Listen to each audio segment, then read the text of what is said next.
மண், கொஞ்சம் எரு, அதுக்கப்புறம் கொஞ்சம் விதைகள்.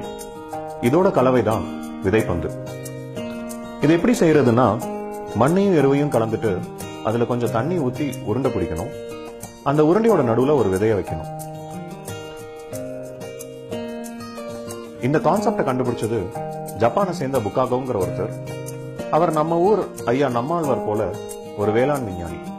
இவர் எழுதின ஒன் ஸ்ட்ரா ரெவல்யூஷன், ஒற்றை வைக்கோல் புரட்சிங்கிற புக்கை படிச்சுதான் சீட் பால் பத்தி தெரிஞ்சுக்கிட்டேன். அதுல என்ன சொல்லி இருப்பாருன்னா, விதைக்கணும், அறுக்கணும், அது தவிர நம்ம மண்ணை டிஸ்டர்ப் பண்ணக்கூடாது. சரின்னு இது என் தோட்டத்திலேயே ட்ரை பண்ணலான்னு முடிவு பண்ணேன். எங்கிட்ட இருந்த சில துவரை விதைகளை விதைப்பந்துகளா செஞ்சு தூவி விட்டுட்டு வந்திருந்தேன். ஒரு மாசம் கழிச்சு போய் பார்க்கும்போது அது முளைச்சிருந்தது. இது எனக்கு ஒரு புத்துணர்ச்சியை கொடுத்துச்சு. இந்த சீட் பால நண்பர்கள் எல்லாம் சேர்ந்து பண்ணலான்னு முடிவு பண்ணோம். நாங்க போன வருஷம் ஒரு 30,000 பந்துகள் கிட்ட செஞ்சிருந்தோம்.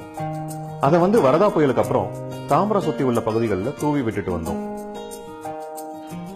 இந்த விதைப்பந்துகள் செய்யறதுக்கு பெரிய செட்டப் ஒன்றும் தேவையில்லை. நம்ம வீட்டில் இருக்கிற சின்னவங்க பெரியவங்க எல்லாரும் ஓய்வு நேரத்தில் கூட செஞ்சு வைக்கலாம். நீங்க எங்கேயாவது பயணம் பண்ணும்போது போற போக்குல தூவி விடலாம். இயற்கையோட தத்துவம் ஒண்ணு இருக்கு, வலியது வெல்லும் அப்படின்னு. அதற்கான நீர் கிடைக்கும் போது அதுவா வளர்ந்துக்கும். இதை நீங்க ஃபாலோ பண்ணவோ ஃபென்ஸ் போடவோ தேவையில்லை. இதை ஏன் உருண்டையா செஞ்சு வீசுறோம்னா, இது முளைக்கிறதுக்கு முன்னாடி எறும்பாலேயோ பறவையாலேயோ சேதமாயிடக்கூடாதுன்னு தான். ஒரு காக்கா அதோட எச்சத்துல ஒரு காட்டையே உருவாக்கிட்டு போயிட்டு இருக்கு.